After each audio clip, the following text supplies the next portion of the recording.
When Jesus heard of the death of John the Baptist, he withdrew in a boat to a deserted place by himself. The crowds heard of this and followed him on foot from their towns. When he disembarked and saw the vast crowd, his heart was moved with pity for them, and he cured their sick. When it was evening, the disciples approached him and said, "This is a deserted place, and it is already late. Dismiss the crowds so that they can go to the village and buy food for themselves." He said to them, "There is no need for them go away.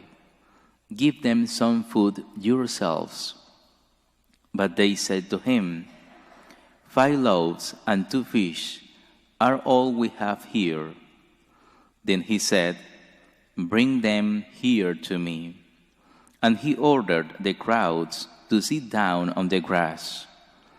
Taking the 5 loaves and the 2 fish, and looking up to heaven, he said the blessing, broke the loaves, and gave them to the disciples, who in turn gave them to the crowds.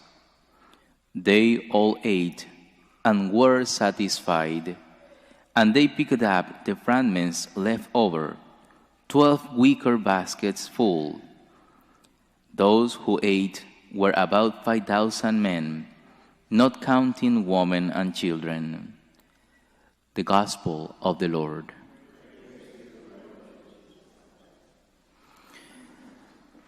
During the last 2 weekends, and also this coming weekend too, we meditate about the great miracle of the multiplication of loaves and fish. And today, in this Gospel according to St. Matthew, we can to stay closer to the heart of Jesus.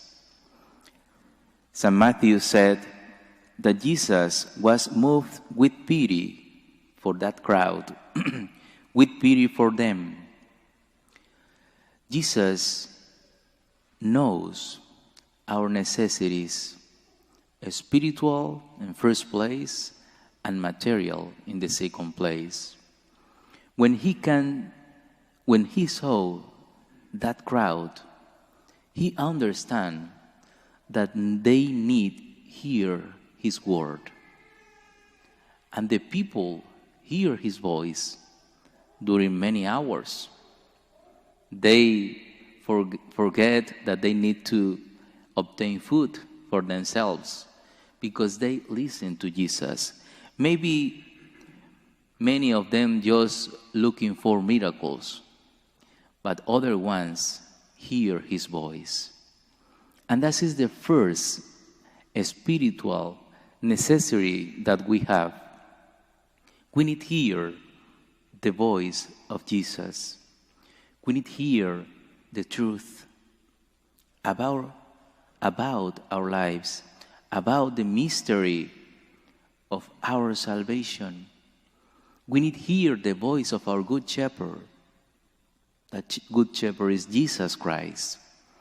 And he wants to give us this spiritual food, his word. And that is present in each Eucharist. In this moment, the liturgy of the word, when we listen the readings, the gospel, the homily, we receive spiritual food from Jesus. And we need that in first place. And after that, Jesus did the great miracle, the multiplication of the loaves.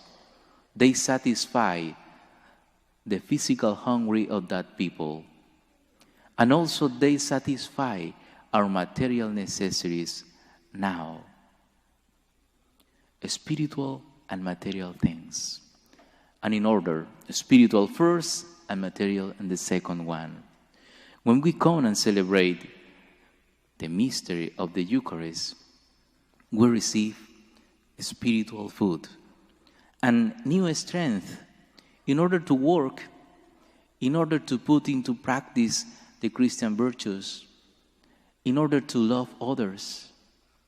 We receive this in this sacred mystery. The multiplication of the loaves and fish is the anticipation of the most beautiful miracle that we can contemplate in our lives. And that miracle is the sacrament of the Eucharist.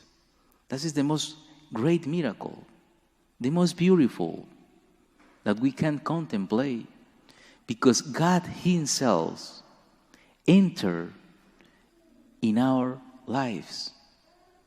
God Himself is present in the sacrament of the Eucharist for satisfies our spiritual and material necessities.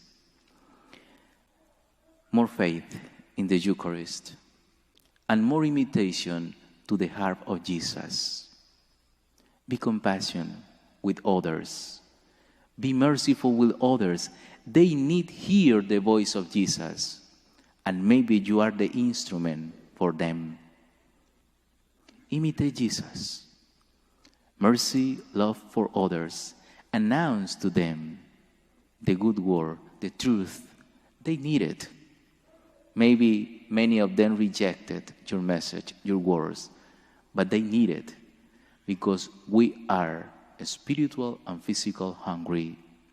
And our spiritual hungry is for the truth, for the love, for eternity. Let us ask to Jesus that increase our faith and help us to imitate His heart. We have love and mercy for others. Let us pray in silence.